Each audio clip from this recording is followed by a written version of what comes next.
Here is what Vladimir Putin from 2 hours ago had to say.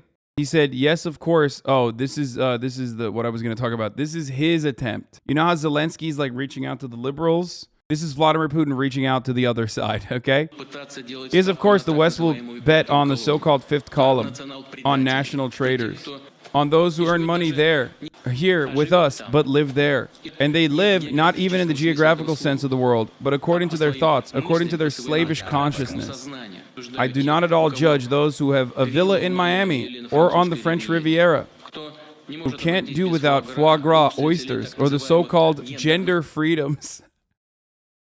But the issue here is not in that, but in the fact that many of these people, by their very nature, are mentally located exactly there and not here. Not with our people, not with Russia. This is going to get so much worse for the Russian citizens living in Russia. This right here is a call to the rest of the Russian public that, hey, you speak out of turn, we will say you are you're a Western agent. You talk about like, you know, you act like a Western degenerate. We will just say you're a Western spy, you're a Western agent, and we will throw you in jail. This is, in their opinion, repeats a sign of belonging to a higher caste, to a higher race. Such people are ready to sell their own mother if only they were allowed to sit in the hallway of this very highest castle. They want to be like her, meaning caste, imitating her in every possible way. If they forget or do not understand at all, if they are needed by this so-called higher caste, needed only as expendable material in order to use them to inflict maximum damage on our people. The collective West is trying to split our society, speculating on the combat losses, on the socioeconomic consequences of the sanctions, provoking a civil confrontation in Russia and using its fifth column to achieve its goal. Yeah, see?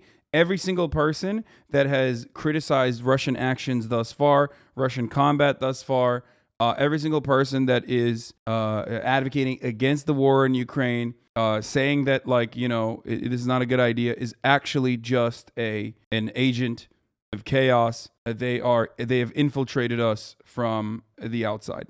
That's what they're saying. That's what he's saying. This is a justification for even further.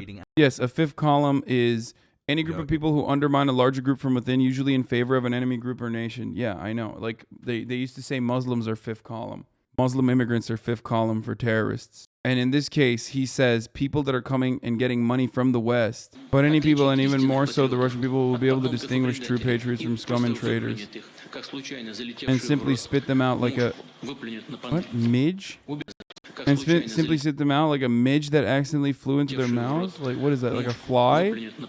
I'm convinced that such a natural and necessary self-purification of society will only strengthen our country, our solidarity, cohesion, readiness, and readiness to respond to any challenges. Midge is kind of like a gnat. Okay, got it. Yeah. Again, this is going to get so much worse for the fucking Russians that live in Russia. It's going to get so much worse. He is directly signaling he's just going to fucking jail you if you say anything about the war. No, he's not going to purify them by killing them. He's just going to fucking jail them. But it's still unacceptable. It's like Turkey, dude.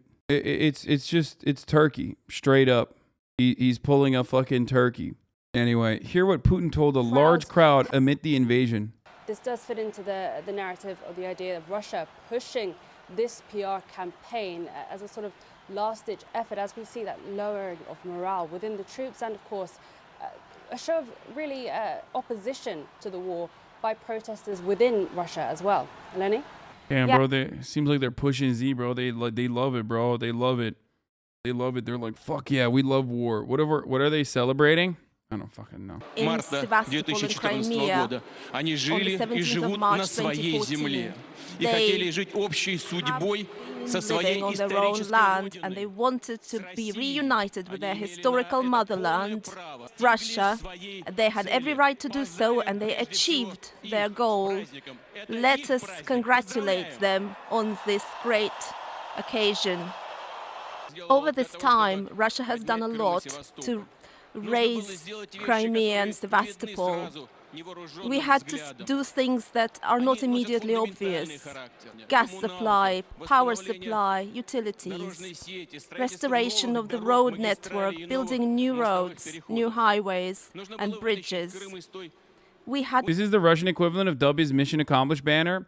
Okay, so notice how he's talking about Crimea, because that is a success story. And that's precisely why he has to talk about how this is similar to Crimea. Like, you know, it's very good, just like Crimea was. Remember how good Crimea was? This other special operation is similar. That's the reason why he's doing this. That's the reason why they're holding this event. Because when Crimea was annexed, it was celebrated broadly, okay? It was celebrated by those in Crimea, and it was celebrated in Moscow as well. It's not a mission complete here in this situation. It's mission incomplete. That's precisely why the celebration of the the annexation of Crimea is being used as an opportunity to propagandize the war that is ongoing currently. And that's exactly what he's doing. He's using a dub from a different moment to make it seem like his current situation, his current costly and bloody invasion is similar. It's not similar.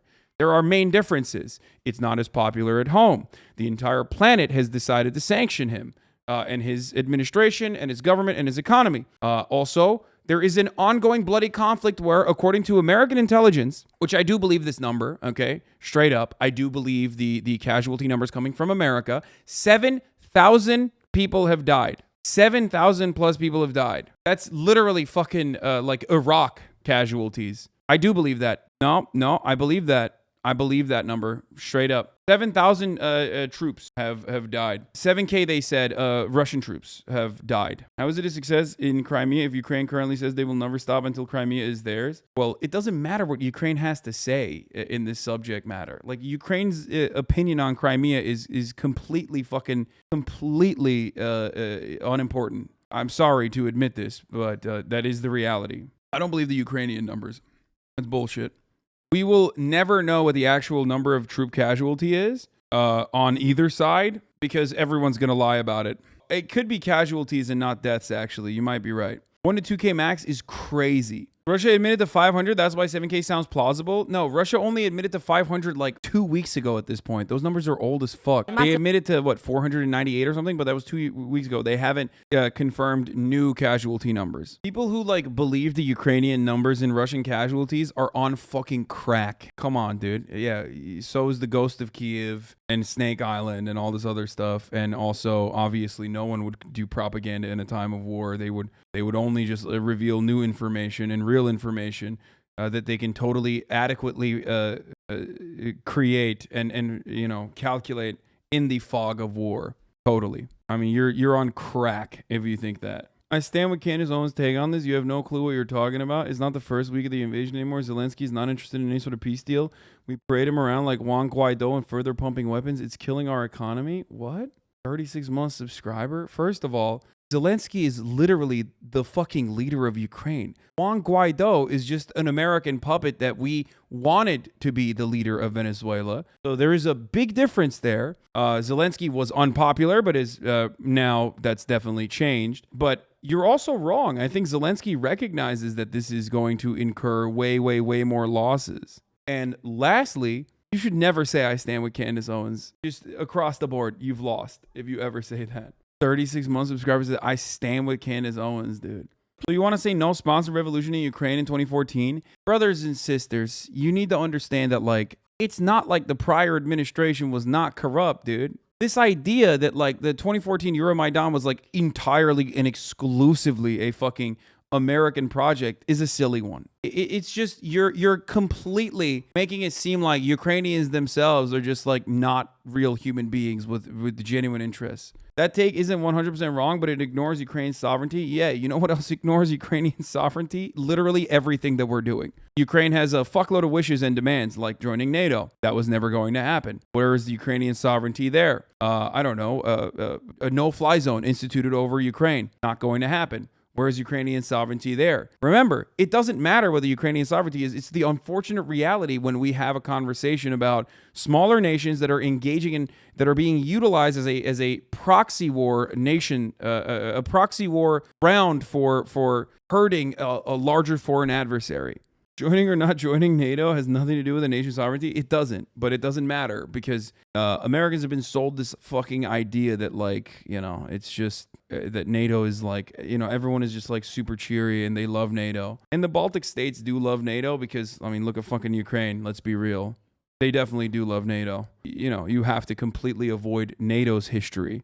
and what it has done, especially in Western Europe, to come to that conclusion, or what it has done in Libya, Afghanistan, everywhere else to come to that conclusion. They banned Russian in schools and said Nazi battalions loose on the separatists. No, that was America just once again taking on legitimate fucking anger that the people had and turning it into their own benefit. You can't deny that, like, the original anger is there, though. I always talk about this. It's so frustrating that people make it seem as though color revolutions are just entirely the fucking fault of the Western nation states. Like, that's crazy. You're crazy. You're missing a fundamental part of why people are angry if you literally say shit like that. See, Hong Kong is a great example of this. It's stupid to just fucking act like people are not legitimately terrified of being a part of China. It's stupid.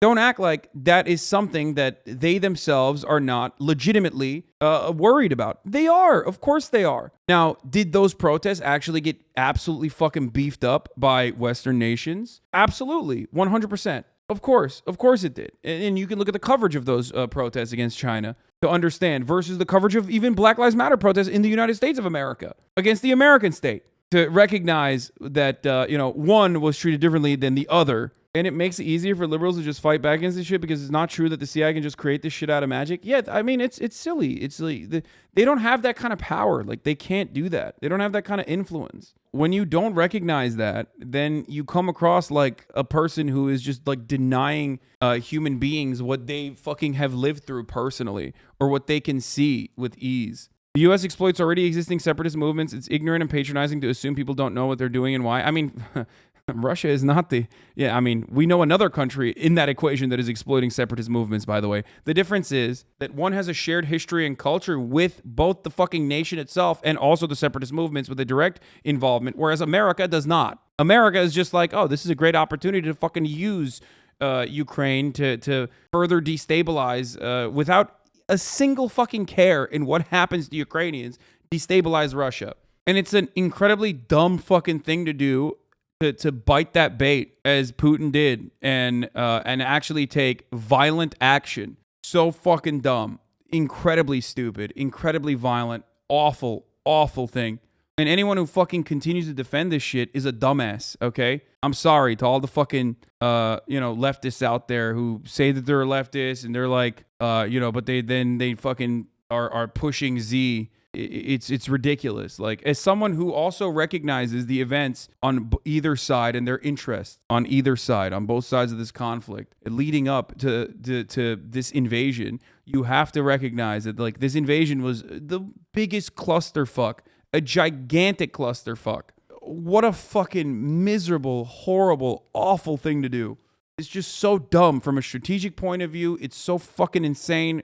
It's so violent. If you admit that the U.S. is responsible for coups and sabotage in other countries, why can't you admit that DPR and LPR are manufactured by Russian FSB and Spec Ops? They don't give a shit about language or anything. It was made up reason. Because what you fail to recognize in the situation is that you're talking about Russian speakers have fucking grandparents that live inside of Russian borders, who have lovers that live inside of Russian borders, who have immediate family members that are Russian. And you're making a comparison to the CIA fucking doing coups in, like, I don't know, Chile. Are you insane? Of course that it's a proxy war. Of course it's a proxy war. But if I'm recognizing that Euromaidan had legitimate fucking purpose, okay, and that Ukrainians legitimately were revolting against their government before America took over, then you have to also remember that, like, maybe those fucking Russian people actually do want some level of fucking protection. You're crazy. By the way, how many fucking times have I mentioned that, like, of course, it's been used, like, DPR and LPR have been used as a proxy war against Ukraine time and time again. You're being fucking so stupid when you act like that's not something I've mentioned a million times over. And LPR and DPR was an effort to create, like, some kind of autonomous area so that Euromaidan could never happen again, basically, or Western influence could not take complete root in Ukrainian politics. That's what it was. That's what the reason for why that happened. But people want to completely avoid that and act like, no, actually Putin just wanted fucking South Ossetia and it's just like really important for him. Like not to have Georgia have an active border dispute, but like it was really, really important. The reasons why he did that was fucking made up. And I mean, it wasn't made up, but like it was bullshit for the most part in 2008 in Georgia. And the reasons are still, again, mostly bullshit for invading fucking Ukraine. Entirely bullshit. But having said all of that, you can't deny the main reason as to why he's doing it, which is to enforce his own territorial integrity and sovereignty. And people make it seem like that's not the case, and he just wants all these countries.